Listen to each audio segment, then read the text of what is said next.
Stroke করার পর তামিম ইকবালের শারীরিক অবস্থার মারাত্মক অবনতি হয়েছিল। হার্ট কাজ করা বন্ধ করে দিয়েছিল, যে কারণে তাকে ২২ মিনিট ধরে সিপিআর এবং ৩ বার ডিসি শক দিতে হয়েছে। তামিম যে পর্যায়ে চলে গিয়েছিলেন সেখান থেকে তার ফেরার সম্ভাবনা ছিল একেবারেই ক্ষীণ। খুব কম রোগী সেখান থেকে ফিরে আসতে পারেন। এসব তথ্যই জানিয়েছেন ঢাকা প্রিমিয়ার লিগের ক্লাব মোহামেডানের এক কর্মকর্তা।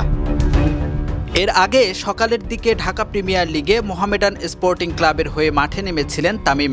বিকেএসপির ৩ নম্বর মাঠে শাইনপুকুর ক্রিকেট ক্লাবের বিপক্ষে খেলা শুরুর আগে নির্ধারিত সময়ে টসও করেছেন অধিনায়ক তামিম, কিন্তু পরে আর ফিল্ডিংয়ে নামতে পারেননি তিনি। খেলা শুরুর আগে বুকে ব্যথা অনুভব করায় বিকেএসপির কাছেই বেগম ফজিলাতুন্নেসা হাসপাতালে ভর্তি করা হয় তাকে। এনজিওগ্রাম করে জানা যায় হৃদরোগে আক্রান্ত হয়েছেন তামিম। তার হার্টে ব্লক ধরা পড়েছে। হাসপাতাল থেকে তামিমকে ঢাকায় আনার চেষ্টা করা হয় হেলিকপ্টার যোগে, তবে পরিস্থিতি অনুকূলে না থাকায় তা করা যায়নি। ওই হাসপাতালেই তার হার্টে রিং পরানো হয়। পরে তামিমের শারীরিক অবস্থারও উন্নতি হয়, জ্ঞান ফিরেছে তার, এমনকি পরিবারের সদস্যদের সঙ্গে কথাও বলেছেন তিনি। তবে এখন তাকে সিসিইউতে রাখা হয়েছে। ৪৮ ঘন্টা পর্যবেক্ষণে রাখা হবে তাকে।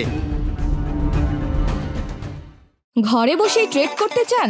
তাহলে আমরা দিচ্ছি তার বেস্ট সলিউশন। মার্কেটের সব প্রয়োজনীয় তথ্য জানা থাকলে বিনিয়োগের যাত্রা হয়ে ওঠে আরও সহজ। তাই আপনার সফলতার সম্ভাবনাকে কাজে লাগাতে ডাউনলোড করুন দেশের নাম্বার 1 ট্রেডিং অ্যাপ গিফটিফাস্ট।